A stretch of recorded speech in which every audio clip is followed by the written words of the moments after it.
Today we're gonna be discussing something, man. I'm telling you, this is like a hotbed topic for me right now, you know. And the big question is USA versus Europe. Live, work to live. I mean, live to work to live. You understand what I mean? This is going to be quite a very interesting look there.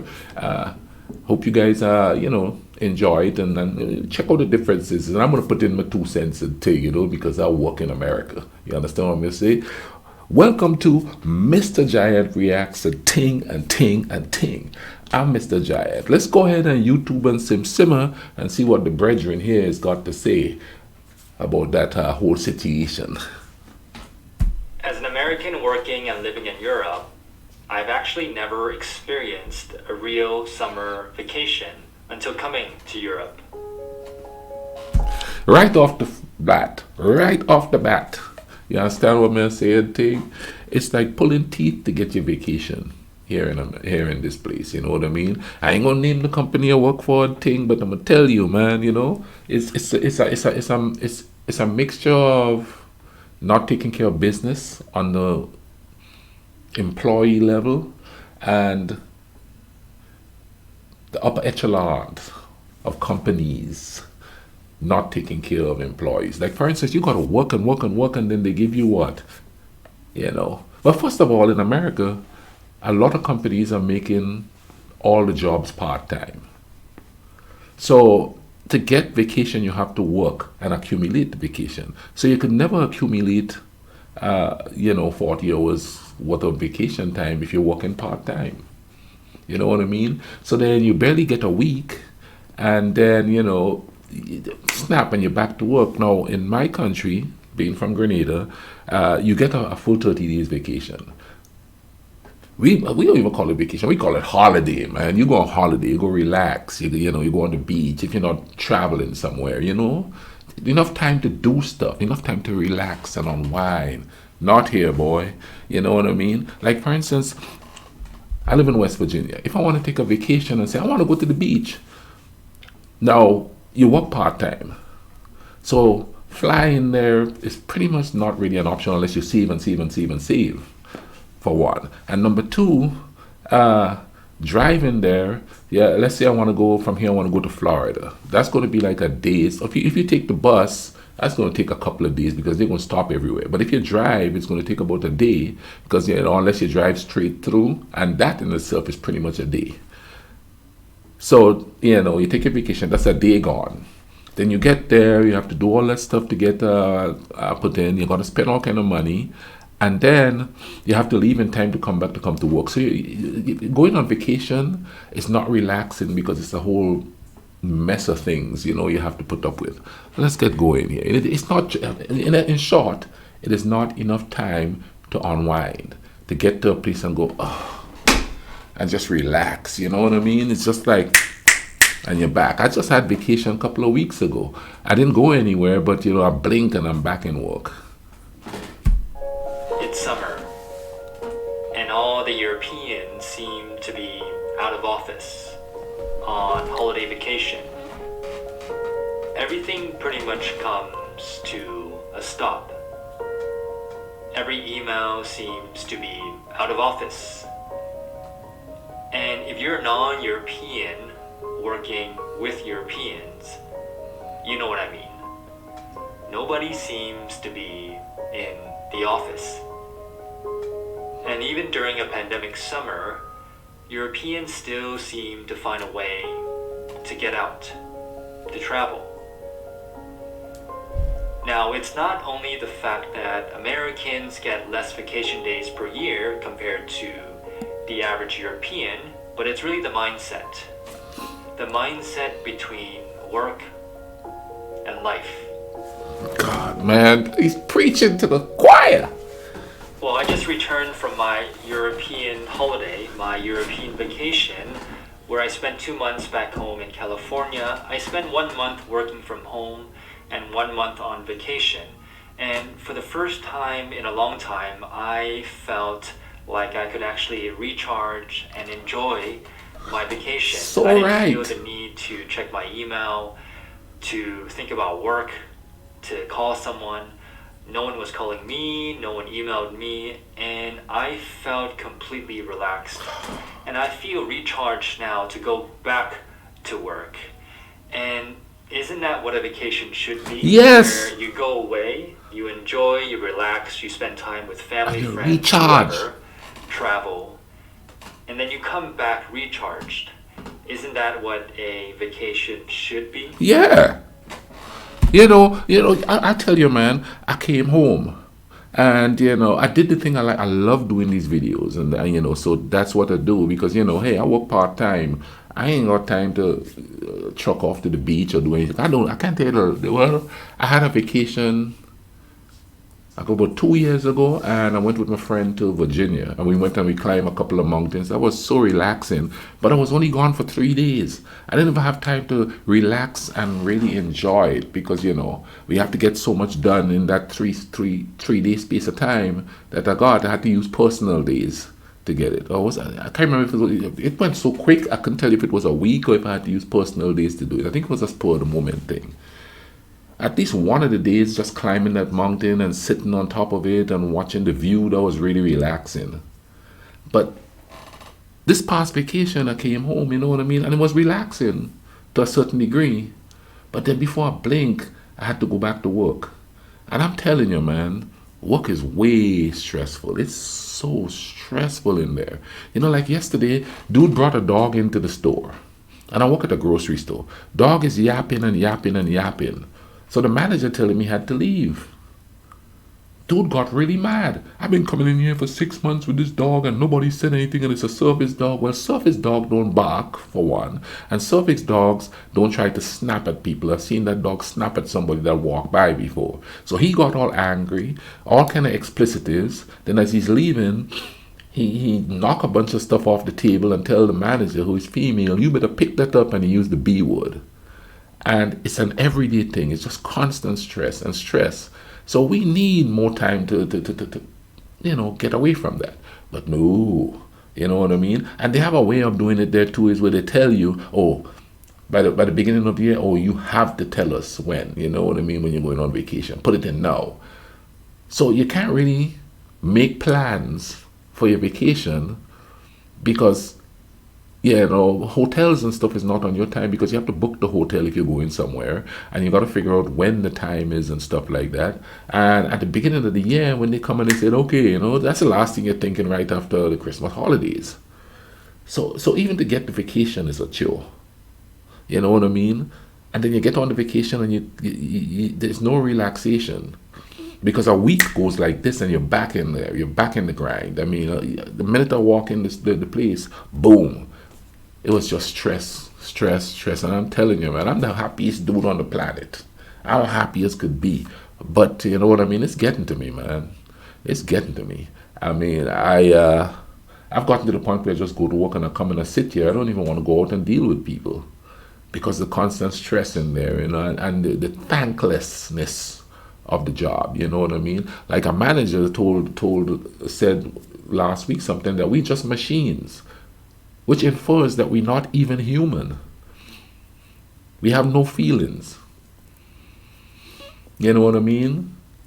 And where I work, there's people that's had hip replacement, knee replacement, who's been working there for a while. It's just crazy, man.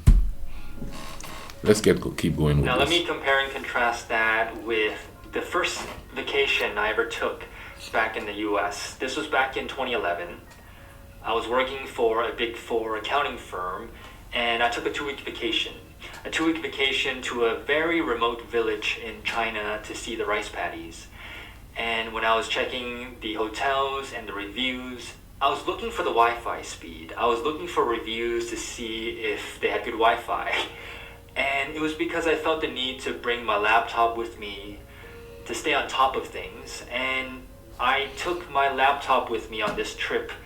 I remember taking this big laptop with me, carrying it up a mountain, a big hill. And when I finally got to the hotel, the first thing I did when I checked in was to check the internet speeds. I'll tell you a story about a buddy of mine who had a job working for a certain university. Okay, he took a vacation, went home, and his boss messaged him and said, "Hey, I want this put out right now." And he said, "I'm not even in the house. I'm not near a Wi-Fi area. I'm actually somewhere where I can't even get to it." And the boss got mad. "I'm telling you to do something," even though he was on his vacation. And after it was just straight downhill with this boss. This boss treated him like he was selfish because he was on vacation enjoying himself with his family. It's not like he went to a place and he's drinking and he's carrying. He don't drink or do nothing like that. He is with his family, spending time with his family, who doesn't live in the area where he works, so you don't see them very often. They're gonna call him on vacation and tell him you have to do this, you have to put this up on Facebook or whatever, and then get angry because he said, "I'm nowhere near a computer. I'm on vacation." They got angry and they punish you. They punish you if you do stuff like that. They'll cut your hours, or they'll just like treat you like less than. I see it happen over and over again. It's crazy. To check to see if my email worked, to see if everything was okay, no fires. And that was a big difference when I compare and contrast then and now. In the US, when I took vacations, I was never really completely off. My mind was still thinking about work. I was sometimes checking email, sometimes in the most remote places in the world, and I was never really off. Whereas in Europe, when I take vacation, there's that expectation that when you take vacation, you're off. And when everyone has that mentality, you also feel the need to relax and to be completely off when you take vacation as well. So why is this so? You see, the values and philosophies are very different. Americans and Europeans. Europeans work to live, and Americans seem to live to work. Not to say that there's a right way to live, but what is the right way for you?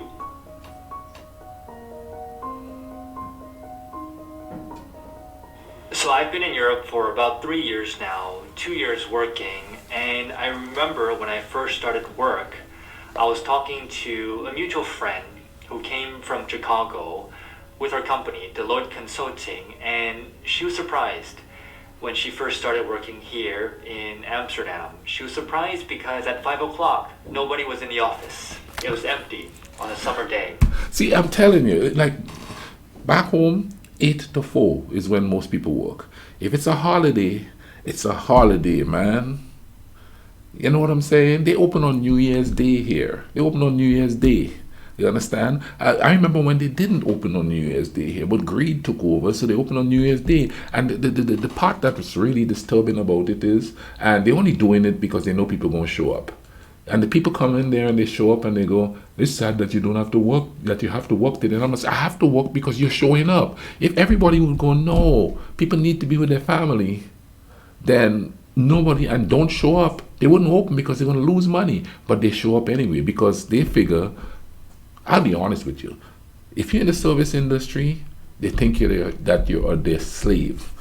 Point blank period. People think that you are their slave. So it's also a combination of people wanting things here and now, along with companies realizing that and exploiting workers to after that. You know what I'm saying? So that's why it's like that. It's not just because of the greedy companies, it's the greedy customers who want their things there now, right now. I don't care if it's they have a holiday here called Thanksgiving, and it used to be they'd never open, but now they start to open on 5 p.m. and talking about, well, you have the morning to spend with your family. And then people get in there and they act crazy to get the deals. And then they and like I said before, they tell you, "I'm so sorry you have to be here." Well, I'm here because you're here. And they know you're going to come. And here's another thing too that goes on too. Okay? There are a lot of the politicians who run for office here are businessmen. They love the businessmen running for office here. And they run on family values, you know what I mean? And they all pumped up about that. But they are the ones who own the company that make you work on holidays when you should be relaxing with your family. See? Doesn't make any sense, does it? The problem is people just accept it, man. They just accept that's the way it is. If I don't work, man, I'll be bored. Hang out with your family. The divorce rate here, I don't know how it is in the rest of the world, is almost 70%. There's a reason for that. You all ain't spending no time with each other. And if you're dating, you ain't spending no time with the person, so you never really get to know them, and then you're living with them, and then you realize you don't have nothing in common. And, I know I kind of veer off there, but that's just a side effect of everybody's working and working and working and not paying attention to the things that really matter. And I find myself in that thing, man. I'm all, you know what I mean? And even though when they cut your hours, you feel like you're working a lot because it's so stressful when you're there and you bring it home with you, and it's really hard to bring it down. I took a week off from posting the thing I really love to do because I was so stressed from being at work. It's just so stressful. And people think, oh, you're just in the service industry. As if people calling you names and yelling at you and trying to get you fired by saying you do things you never did. And I'm talking about customers doing that. It's stressful because you have to keep it. You got to pay your bills. You got to live. You got to eat.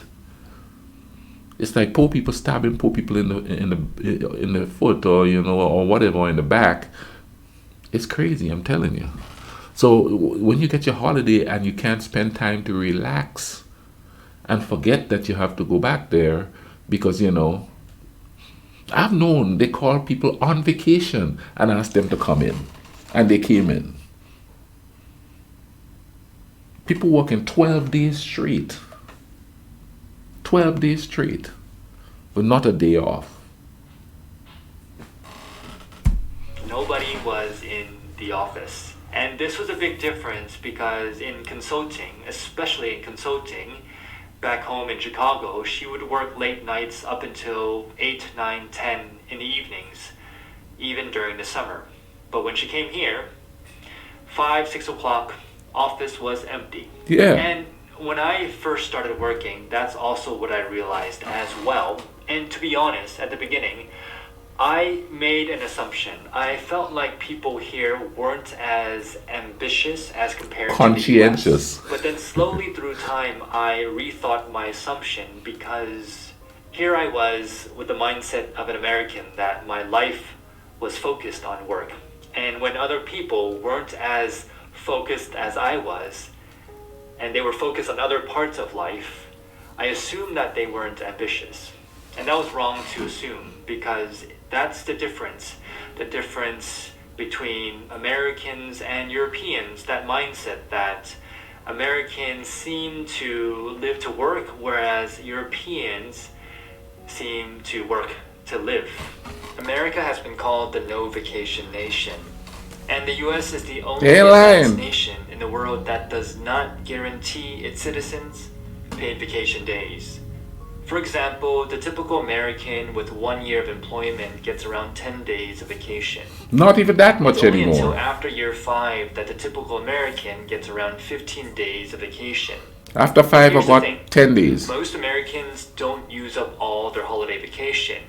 In fact, Americans only use up around 50% of their holiday vacation. And let's compare this with some other countries. For example, in Europe, where most people get around 20, 25, 30 days of paid vacation per year. And the thing is, employees in these countries can actually negotiate for a 4-day work week or buy more vacation time. It sounds like a European idea. The balance. So what's potentially driving the difference? The difference between mindsets of working to live and living to work. Well, here's a few things that I've observed. Okay. Well, for one, in Europe, there's a better social welfare system. And as a result, there's less fear. Less fear in getting fired. Less fear in getting a big medical bill if you go on vacation and something happens and you don't have health insurance. And people here in Europe seem to get more worker rights. And as a result, people feel like they can take vacation, a more relaxed vacation without worry. Things are also slower in Europe. Pace of life seems slower. And things aren't open 24/7 like the US. And there's more work-life balance here because of the fact that people get more vacation days. People get 20 days, 25 days of guaranteed vacation, and people take their vacation here as well. Now, I don't think there's a right way to take vacations. Well, actually, I take that back. I do think there's a right way to take vacations, and I think Europeans get it right.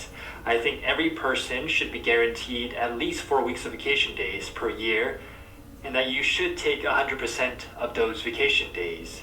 Because when you go away, you unplug, you relax, you do whatever you want to do, ultimately, you come back as a fuller person, a more recharged person, so that you're actually more productive when you get back to work. There's a lot of research that backs this up as well. Now, for myself, I still have 4 weeks left of unused vacation days, and frankly, I don't know how to use them up. But I guess that's a good problem to have. Well, I'll be honest with you, man. Shoot. 4 weeks of vacation? That would be an incentive to go, okay, let me save money. I could go visit my family in the Caribbean. You know what I mean? Or I could go see the Grand Canyon, something I've always wanted to see. Or I could go see my family that live in Michigan. That's 4 weeks. I don't have to rush. I don't have to go, oh my God, I better, have a week. I better get up there, and get back down. You know what I mean? And the thing where he said that there's a fear of losing your job, there's an absolute fear of losing your job. However, it's starting to get to the point where people just walk out or people just don't show up. They're like, you don't do nothing for me, really. I'm struggling. I'm barely paying my bills, I'm lucky because I live alone, so I don't have a whole lot of expenses. But what about the people with families, man? They struggle. They don't even want to give you health insurance. They cut your hours so that you lose your health insurance. And another thing is there's so many sick people working. Let me see. I know a woman who's she had chemotherapy like crazy. She refused to take it now. Her husband is on dialysis, and every time they try to cut the hours below what it is to keep it up, to keep our insurance. And yet people still vote these business owners in because they will help the economy, and they're not going to help the economy. They're going to help themselves. People fail to realize that. You know what I mean? And you can't run a country as a business. How are you going to run a country as a business? Give that one person all that power to run the country as a business, they're going to enslave you, and pretty much that's what's happening here, peeps. I'm sorry, that's just the truth. You work and you work and you work and you work, you know what I mean? And you work until you die. I know somebody recently that worked the Wednesday and died the Friday.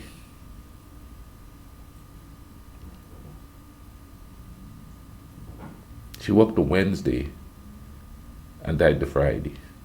She worked until she died. That's the way it is, man. That's why they want to raise the age limit up to, instead of it being 62 or 65 to 70, and to lower the age limit to start working from 16 to 14. You work until you die. Hence, I'm trying to go back to the island and take it, you know what I mean? Man, I hope this video is quite informative. I babbled a lot in it. The reason why I talk so much is because I'm experiencing the exact same thing that he's talking about right now. And I don't blame management, and you know what I mean? It's just greed is taking over. There's an issue right now where one of the biggest companies, Walmart, is closing stores in poor neighborhoods. And they said there's too much theft. But if nobody's giving these people hours, they have to eat. They have to eat. They have to spend money on gas to get it. They have to. If they ain't working enough to do that, what you want them to do? Stay home and starve? And they act like if, they're criminals, they this, they that. If you're starving and you have to get food, you're going to go get some food. Especially if you have kids. Especially if you have kids. The mere inhumanity of it is astonishing. And I'm telling you, that stuff is getting to me because I'm like I'll be honest, I'm real selfless, so I actually care about other people's and how they live and stuff like that. But there's a lot of selflessness going on because I watch the same workers backstab each other, not just now, but in past places that I work. You know what I mean? They just get vindictive with each other. The energy of revolting is geared towards the wrong people. Now I could go on and on and on, but I'm gonna stop right here because I got so much. I should start a podcast and talk about these things. But I'll leave a link in the description to this video. I did make some noises and stuff through it, so if you want to go in there and check it out and thing without me making all those painful noises and thing, you know what I mean. I'll also leave links to other videos in here that you all could check out and thing, you know what I mean. And I have a shop there at the bottom there, and most of it is about peace and being peaceful, and love is number one and stuff. If you can't shout it out as much, wear it. You know what I mean? If you want to support the channel, go ahead and, cop a couple of that. Cop a couple of it. That's hip hop stuff. If you're not hip hop, if you want to support the channel. But in the meantime, man, we got to start taking care of each other. All right? We have to, man. Because nobody else will. Some kind of unity has got to come forward. Solidarity has got to come forward. Y'all take care of each other, all right? Please do. Cool runnings.